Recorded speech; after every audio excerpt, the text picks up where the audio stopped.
What's going on everyone, my name is Tom from Dreadlabs and today we're going to make holographic stickers. Dreadlabs. Alright guys, so this is what we're going to be making today. What you need for this pack is basically some kind of sticker mockups. If you don't know where to get these, you can get them on my website actually. The link will be in the description for those. If you cannot afford to buy an asset pack, there's always a way to also scan in your stickers, and I have a video on that as well. So yeah, the link for that will also be in the description. And then what we're going to use as well is a holographic texture pack, also available on Dreadlabs.net. But if you don't have the budget to buy any asset pack whatsoever, I also have the free alternative of making your own holographic textures. I have a video on that, so the link for that will also be in the description down below. Alright, so with that out of the way, let's see how we start making this. Alright, so the first thing that we're going to need is a sticker. Like I said, you can make your own, link in the description, or we could just use this one from the Dreadlabs goodie pack. It's only €2.50 in Dreadlabs web store. So yeah, link will be in the description. Let's just drop this into Photoshop. And what's probably the best is to use a sticker that doesn't have any like wrinkles or hard textures yet. So for example, let's grab out this one. This one might be not as suitable as this one, and that's because this one has way more wrinkles and a little bit of filth all over it. And while that's usually good for a grunge texture, for a holographic texture we kind of need it to be as clean as possible. So basically this is what we're going to use. On top of that, I'm also going to use this quick little design. It's nothing too special, of course, as you can see. It's just something that we're gonna use to get the text ready and have it like blend in with the sticker texture itself. So what I've done up front, let me just show you real quick. It's just a rectangle with some text, but I also have a white background. So this is not a transparent background, it's just black and white, okay? Keep that in mind when you're doing it. And as you can see, if we look a little bit closer, it might be a little bit hard to see at first, but it's actually, the white background is actually still visible. But don't worry, we are going to fix that in a minute. And then the last thing you need is a holographic texture. And so like I said in the beginning of the video, you can make these yourself or you can just drop them in. What I'm going to use is the Cody Vondel holographic package. It's available on Dreadlabs.net. So let me just grab those real quick. Alright, so here before me we have the holographic pack, and as you can see it comes with a lot of different bags actually. And as you can see, these have like a lot of scratches on them, so there's quite a variety of them. I think my preference goes to some of these last ones. They're a little bit lighter, and I think these fit the sticker aesthetic a little bit better. So let's just see, let's grab this one. You also might want to look into which of your textures has the least wrinkles. And of course you don't have to worry about these if you actually are making the textures yourself. But for the sake of this one, I'm just going to go with this one. So let's drop it in. Alright. And for the sake of this, to making it a little bit easier to see, I'm just going to go and hide the logo here. I'm going to scale the texture up. Before we're actually going to do that, I'm going to hold Alt or Option on my keyboard. And as you can see here on the right, this icon changes from my mouse, and this basically means that I'm going to make a clipping mask. So now, while this is a clipping mask, you can see that it's only visible where the sticker is actually placed. So now if I scale this up and make it bigger than the sticker, it's very convenient because now we can only still see the texture where the sticker is actually placed. Alright, so I really like the texture of this, but I kind of like to blend it in just a little bit with the background sticker. And we're going to actually do that without any blend modes. We're going to double click on our layer here. And here under the blending options, I'm going to see if I can let a little bit of the white of the texture of the sticker itself bleed through into this holographic texture here. So under underlying layer, that's basically our white sticker. We are going to let the lightest colors bleed through a little bit. And as you can see, the more we do this, the more the sticker will actually start bleeding through. But we only need this in a very subtle way, so I'm just going to keep it at 245. As you can see, this just gives it a little bit of extra texture. It's not necessary, but I like to do it. Alright, so for the next part, we are going to need to make a displacement map. And the way we're going to do that is actually grab the sticker and the holographic pack. Go right mouse click, duplicate layers, and we're going to make a new canvas and we'll call that displacement. So we're going to make this, call this displacement map 1.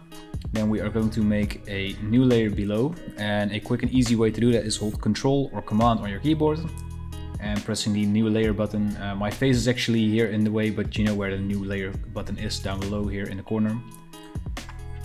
So this gives a layer not above your layer but one below. And then I'm going to hold Shift and Backspace on my keyboard. And this will bring up the fill menu, and as you can see we need the 50% gray contents, and we'll click OK. Alright, so now the next part we want to do is blur out a little bit of the details here, because you can see there are a lot of scratches and stuff like that, and I kind of want to wash those out just a little bit. So we're going to go to Filter, Blur, Gaussian Blur, and I think probably something like 2 pixels should be fine. Yeah.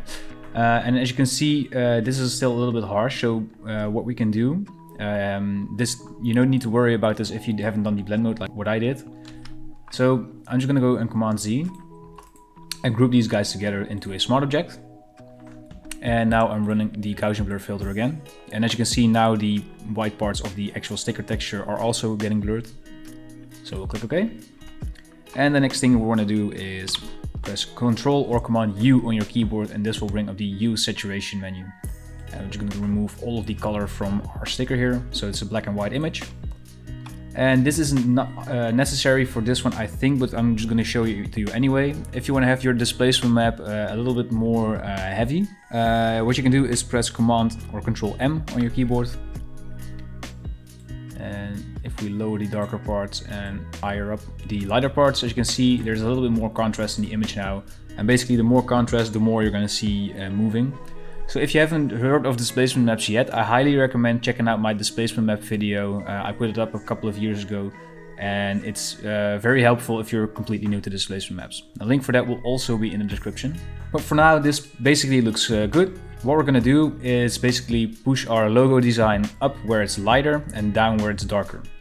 So what we need to do is save this as a PSD file. So I'm going to press Ctrl, Shift and S on my keyboard. As you can see, I already made a displacement map for the example that I put in the first video. So I'm just going to call it Displacement Map 1. And I'll click OK. Now back into our PSD file for the holographic sticker. Let's show the text again. And basically what we're going to do is use a displacement map filter. So it's under Filter, Distort, Displace. And in this box you can enter, well, I would say either enter 10 or 15, because if you go larger it's gonna look kind of unrealistic in my opinion. But yeah, I'm gonna stick to 15 in vertical and horizontal scale. Displacement stretch to fit, repeat edge pixels, so you don't really need to worry about these guys. So click OK. And then it asks us to load in a PSD file, and we are going to use Displacement Map 1, which is basically the displacement map file that we just made. And as you can see, there's now like some bumps into this logo thing. Actually, if we make the blend mode into multiply, you can see that it's actually folding with the wrinkles of the holographic texture, which is basically what we want. This is a little bit heavy in my opinion, and that's because we applied the curves menu in here. So what I'm going to do is remove the curves filter, save it up again. And we're just going to go and double click on the displacement map here. And if you are not able to click this, that means that you don't have a smart object. So when using designs, I always recommend use smart objects, because it's just going to make your life so much easier. Because now we can easily go back if we double click and edit the settings of this. So I'm just going to lower these to 10 and load in the same Photoshop file again. And you can see now the bumps are a little bit less drastic. I really like the fold here of this like texture here. Anyways, now you can also see that the white background is gone because of the multiply. So now we kind of want to make this a little bit more realistic, right?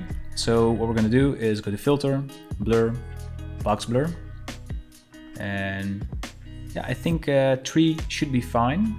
Now I kind of want to make the edges a little bit more realistic, and I'm going to do that with a crystallize filter. So I'm going to go back to Filter again, Pixelate, Crystallize. And as you can see, if we zoom in here, you can kind of see where the edges are, you know, they're getting pixelated into these crystal shapes. The smaller they are, the more grungy they will look. I think a cell size of 4 or anything around 4 should be fine. As you can see, it gets that like frosty edge kind of look, which is I really like. But one thing I would like to change is how like large the bleed of the edges here, and that's something that we can change with the levels adjustment. So while our layer is selected, we can press Ctrl L on our keyboard, which brings up the levels menu. And the more we drag this in, as you can see, the darker the edge will become. There will be less crystals here. So you can make your edges a little bit sharper, and you can also determine how large you want your ink bleed to be. You know, the darker this goes, the larger the letters will be, and they will kind of like start sticking together, as you can see here. That's not really necessary in my opinion for this design, so what I'm going to do is drag out the right slider back in. This will increase the contrast, but we will be left with, you know, the separate letters here. So we'll click OK. Alright, so the next part is having this color, you know, a little bit more realistic. Because in real life, you know, logos aren't just like plain old black. So what we're going to do is double click on our layer. And here again in the blend area, we need to have the lighter colors of the holographic texture come through our dark text. So here under underlying layer, I'm going to hold Alt or Option to separate these two arrows here. And just drag this one into the left. And as you can see, the texture is really light, so it's really getting like faded out almost. And actually we might need to change that just a little bit. So this is actually fine, but I don't know. Of course your text is really washed out, so let's see if we can change that a little bit by making the holographic image a little bit darker. I'm not sure if this is gonna work though. Oh, it's actually fine. So what we're gonna do is, let me just show you what I did. So with the holographic texture selected, I'm gonna press Command or Control M on my keyboard, which brings up the curves menu. And we're making a point here in the mid section. And then the top point, we're just gonna lower that a little bit. As you can see, this basically makes the lightest parts, the white parts with the shine here, a little bit darker so that the text is still a little bit visible. And now we can press OK. And now I also want to have that like holographic texture over the text here. So the way we're going to do that is we're going to hold Alt or Option on our keyboard, and we're going to just drag the holographic layer to the top here, which basically means that we made a duplicate, and we can just delete this curse filter here. And we are going to make a clipping mask, but then on the text. And now we are kind of like wanting to change that, because now it has the shine is in the same places. So we're going to press Ctrl or Command T on our keyboard, and we're basically going to say, okay, we're going to replace this guy, you know, seeing, so there's a little bit of difference in the texture here. But now we also need to blend in our texture with the text. What we're going to do is drag this slider in a little bit more. And now we can just lower the opacity a little bit. So maybe to 50% or something. Yeah, and if you make it invisible now, as you can see, you can kind of determine how hard you want that like shiny texture on your text to be. And maybe we'll even lower it further to like 40%. But it's still a big difference, and it makes it, in my opinion, look a little bit more realistic. Anyways, if we group this all up into sticker, you can either use it like this, or you can just right click and convert it into a smart object. Probably use a little bit of a drop shadow, you know, let's see. So what I'm going to do is right click and convert to smart object. And for the background, I'm just going to make this a like lighter black, I guess. And then go to our stickers layer, basically adding a drop shadow here on the bottom. So if you can see where this is, I'm just going to drag this out real quick. With the sticker selected, I'm going to click on the FX button and adding a drop shadow. And we'll click OK for now, but I just want to adjust this real quick, but I'm going to put back my layer menu here. All right, so let's zoom in a little bit so we can see our drop shadow a little bit better. And I'm just going to go and reset these to default actually, so you guys can follow along. I'm going to up the distance a little bit so you can see real good what the shadow actually looks like. So I'm just going to change the angle a little bit, so that probably something like here. And I will lower the distance just a little bit more. And I tend to like up the size a little bit, but not the spread. And then lower the opacity just a little bit more, like this. So it's very subtle, as you can see, but you know, in real life that's the same case with the sticker. So anyways, This is the end result. I'm fairly happy with it, and I hope I learned you something about like texturing, layering, displacement maps, anything really. Hope it was useful to you. If this video was useful to you, let me know in the comments down below. You can also leave a like or subscribe if you haven't already, because that will really support the channel here. If you want to get the project file for this tutorial, you can become a patron of mine. So if you don't know, my patrons make me be able to make more videos for you guys, helping me out with the channel, supporting me, so that's really good. The more patrons I get, the more time I have to make more awesome tutorials for you guys, make more asset packages and more guides. So yeah, big shout out to all of my patrons. If you don't know, if you become a patron of mine, you get access to all of the project files from all of my tutorials, including this one, like I said. You'll also get a 15% discount in the Dreadlabs Asset web store, where I sell these holographic packs and a ton more. And on top of that, you'll also get an exclusive Discord role in the Dreadlabs Discord server. If you go one tier up, you'll also get access to all of the videos from my Starting a Clothing Brand from Scratch series, where I start a clothing brand from scratch.